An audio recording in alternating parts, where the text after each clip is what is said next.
Masyal lang naman tayo dito sa ating pasyalan. Nadalaw uli.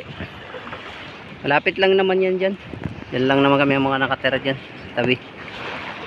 Kaya lang pagka dito araw-araw kasi kahapon umulan.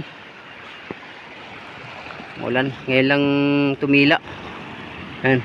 Kasama ko si Mario, pinsan ko. Yan, may mga nangingisda. Sarap dyan kung may surfboard ka, magsusurfing ka dyan. Sobrang dagat, tahimik ang dagat. Ito lang dito, pasyal-pasyal. Gusto mong mamasyal, saka dito libre lang. Lawak yan hanggang doon kabilang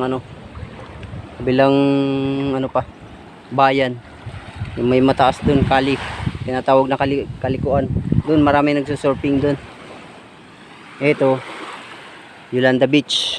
Yan, yung dulo na yan. Yan, madalas kami dyan sa nung araw. Ngayon di pa ako napupunta dyan. Masusunod na mga video natin, pupuntahan natin yan dyan na Yolanda Beach. Sa ngayon dito muna tayo, lakad-lakad. Sobrang linaw ng tubig. Ayan, sobrang linaw.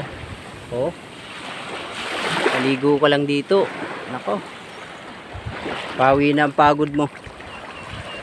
Ito yung dito pagka yung stress ka sa buhay, punta ka lang dito, paligo sa ganitong magandang pasyalan. Libre lang dito sa lugar namin sa Barangay Alog, Salcedo, Eastern Samar. Yan, kasama ko, pinsan ko. Lupain nila yan dyan sa taas na yan. Kaya dito kami napasyal. Yun yung mga pinupuntahan ko dun minsan, pasyal ako dun. Kaya maganda dito pag ganitong medyo summer, hindi maulan.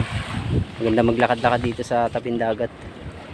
Thank you sa inyong mga suporta sa akin sa YouTube channel at saka sa Facebook. I love you all. Sana mapasyal kayo dito sa lugar namin para kita-kita tayo dito. Ganda dito. Tingnan mo, sobrang linaw ng dagat. Ganda yan.